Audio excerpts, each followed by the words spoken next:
ياسمين، ياسمين، ايه مالك؟ رحت فين؟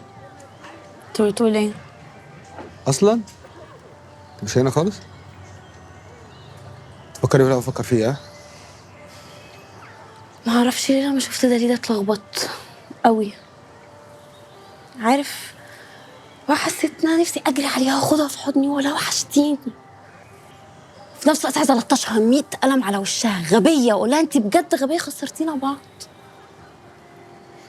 بس لقيت نفسي اتمسمرت مكاني ووقفت، ما عرفتش اتحرك.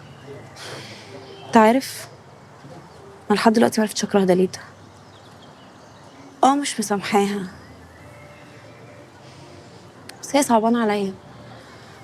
على فكره هي ظلمت نفسها قبل ما تبقى ظلمت اي حد فينا. عندك حق. ما انت كل اللي حسيتي بيه ده طبيعي، ما فيش اي حاجه، عادي يعني. بالذات كمان احنا قابلناهم بالصدفه، احنا ما كناش مرتبين حاجه. طبيعي يعني انت تحسي بالموضوع ده. مازن، انا عايزه اسالك سؤال. قولي. انت ما حسيتش باي حاجه خالص لما شفت دليده؟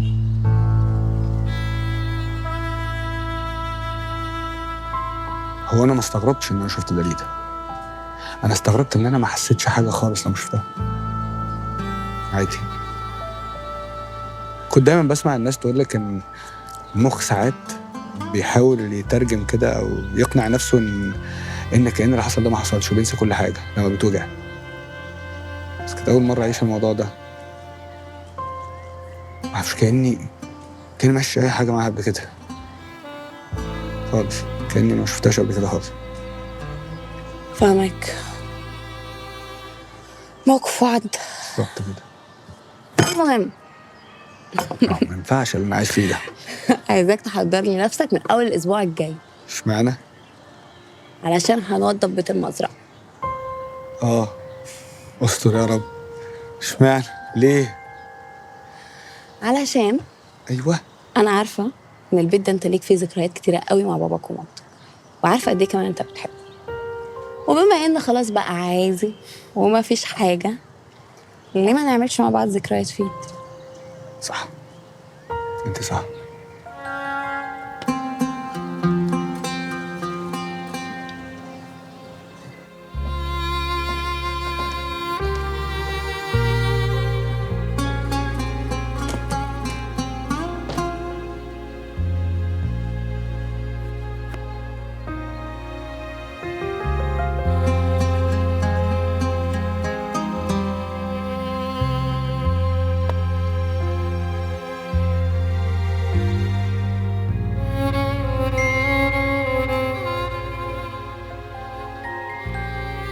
ايوه، ما ضاعتش، كانت معايا طول السنين اللي فاتت.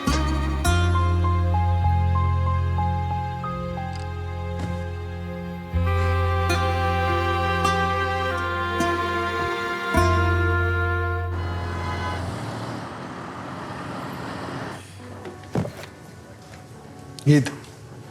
ايه الكتب دي كلها؟ دي كتب السفر بالزمن. بجد والله؟ ياه، ما كنتش اعرف. يا استاذه، انت جايبه لي الكتب دي ليه؟ اوعي تكوني ناويه تسافري بالزمن تاني وتفرهديني معاكي. لا يا دكتور اطمن، انا ولا عايزه اشوف الماضي ولا عايزه اشوف المستقبل، انا مبسوطه قوي في الحاضر الحمد لله.